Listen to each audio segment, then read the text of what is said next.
Magandang araw po sa inyong lahat. Are you blessed?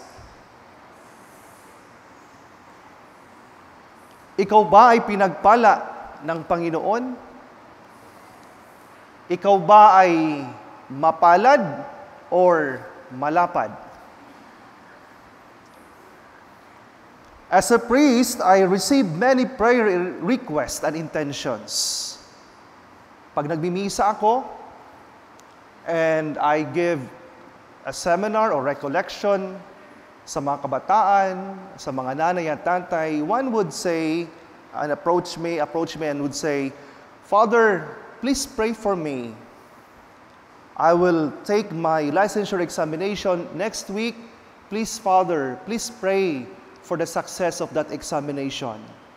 Or a person would approach and ask me, Father, please pray for my dad who is currently in the hospital for an operation. Sana po maging matagumpay ang kanyang operasyon. And another person, sasabihin niya, Father, please pray for my friend. Please pray for this particular intention. Ang daming gustong ipagdasal at samahan ang mga tao na magdasal. I tell them in reply that I will not only pray for you, but I also pray with you. Magkaiba po yun.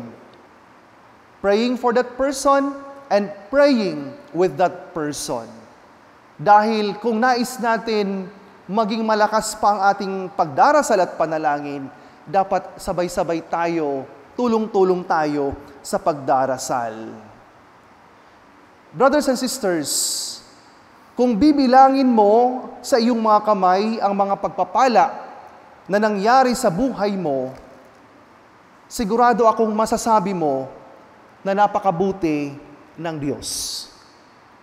Dahil ang pagpapala ng Diyos ay laging nag-uumapaw sa buhay natin. Kung bibilangin mo sa iyong mga kamay ang mga blessings at pagpapala na iyong natanggap sa Panginoon, I am sure, hindi lang mga kamay ang bibilangin mo, pati na rin ang iyong mga paa. Dahil marami tayong pagpapala na natanggap sa Diyos. Brothers and sisters, in our gospel reading for today, we heard the version of Luke about the Beatitudes, pagpapala, mapalad sa Filipino. In Latin, beatus. In Greek, makario. The gospel reading, however, gives us a different picture of happiness. It gives us a different picture kung ano ang ibig sabihin ng mapalad, pagpapala, and happiness. A different picture of a blessed life. We heard in the gospel, sabi sa Ebanghelyo, Blessed are you who are poor. Blessed are you who are hungry, weeping, when people hate you, insult and exclude you. Brothers and sisters, this is not the kind of happiness the world offers and worldly standard. Sino ba dito ang may gusto na maging mahirap? Sino ba dito ang may gusto na magdusa? Sino ba dito ang may gusto na masaktan? By human standards, our definition of happiness is when you have material possessions, when you have power, when you have possessions, and you are happy, you will feel that you are blessed if you have millions in your bank account.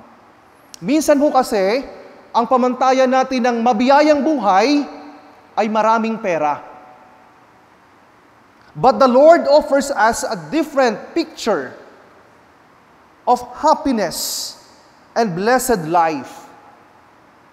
Being poor, being hungry, and hated in the present world find meaning only in the light of God's kingdom. Ito ang sinasabi ni Jesus, ang pagiging mahirap, ang nagpapakasakit, ay sila yung mapapalad sa kaharian ng langit. We should desire material. Totoo naman yon, material things.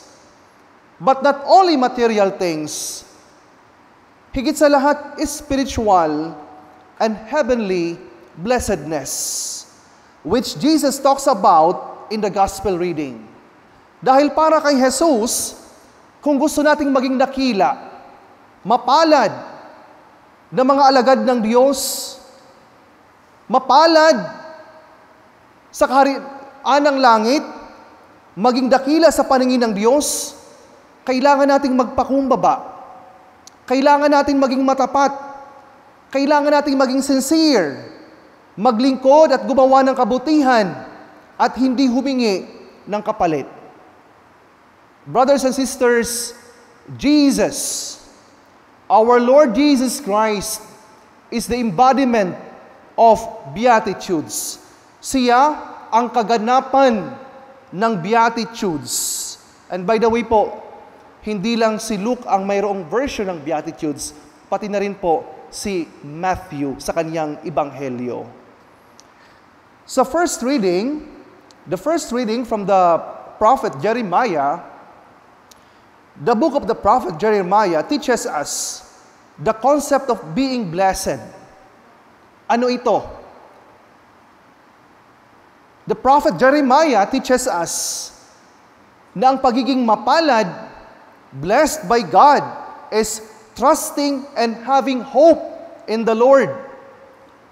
Kung mayroon tayong pagtitiwala sa Diyos, according to the prophet Jeremiah, that person is like a tree planted beside waters that bear abundant fruit.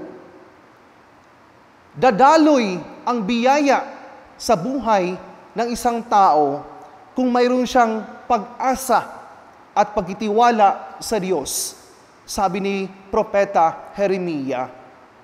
The second reading from the first letter of St. Paul to the Corinthians teaches us to place our hope in the risen Lord, who is the giver of hope and prepares us for eternal life. Gusto natin ng mabiyayang buhay? Gusto natin na maging mapalad sa kaharian ng langit? Dapat ang atensyon natin ay nakatuon kay Jesucristo na muling nabuhay. Ito po ang sinasabi ni Apostol San Pablo sa pangalawang pagbasa. Brothers and sisters, Pope Francis said in one of his homilies, our hearts should be grateful to God. And he added, when we are open to God's grace, even the impossible becomes possible because God's grace comes in unexpected and surprising ways. Dahil ganun kabuti ang Diyos, ang biyaya niya ay dumadaloy. Kung kaya nga dapat tayo ay laging nagtitiwala sa kanyang kabutihan at pagpapala. Because a lack of faith hinders God's grace. Brothers and sisters, isang karanasan po. One evening, I received a call from a friend. And in our phone conversation, she told me, Father, I am happy and feel blessed today. Sabi niya sa akin, I think I have to thank you for this, sa mga advice na binigay mo sa akin at encouragements. And she added, you know my mom, and I have been in a rift and rocky relationship with her for a few months now. We were not okay. We were always fighting. And I didn't like to talk to her because hindi ko kaya. Maraming mga bagay ang hindi ko kayang i-discuss sa kanya.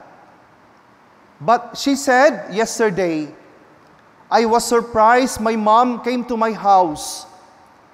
And the first words she spoke to me was, Can we talk? Pwede ba tayong mag-usap? I didn't say anything. I just approached her, hugged her, and told her, Ma, I am very sorry. Kung kaya nga, Father, this is why I am happy today. I feel so blessed dahil nagkaroon ng kapayapaan sa buhay ko. Nagkaroon ng kapayapaan sa kalooban ko. My mom and I are now okay.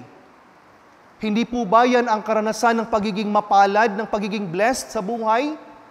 Pag wala tayong daladalahing mabigat sa kalooban natin, pag tayo ay nakakatulog ng mahimbing, at lalong-lalo na pag nararamdaman natin ang pagpapala ng Diyos sa buhay natin. Yan ang sinasabi ni Jesus na mapalad. Yan ang sinasabi ni Jesus na dakila. You're so blessed kung sa buhay mo ay mayroong katahimikan sa iyong kalooban, sa iyong isipan, sa iyong puso. Yan po ang sinasabi ni Jesus na pagiging mapalad. Brothers and sisters, do you remember the days you prayed to God for the things you have now in your life? Do you still remember the prayers you uttered to God? Sabi nga po ng isang spiritual author, don't forget God when you get what you prayed for. Dahil ang biyaya ng Diyos, ang pagpapala ng Diyos, ay patuloy na dadaloy sa buhay natin. Be blessed and be a blessing to others. At laging tanggapin at i-celebrate ang pagpapalang natanggap mula sa Diyos. This is the meaning of Beatitudes. Mapalad, pinagpala, at magpapalain tayo kung tayo ay patuloy na magiging matapat sa Panginoon. Amen.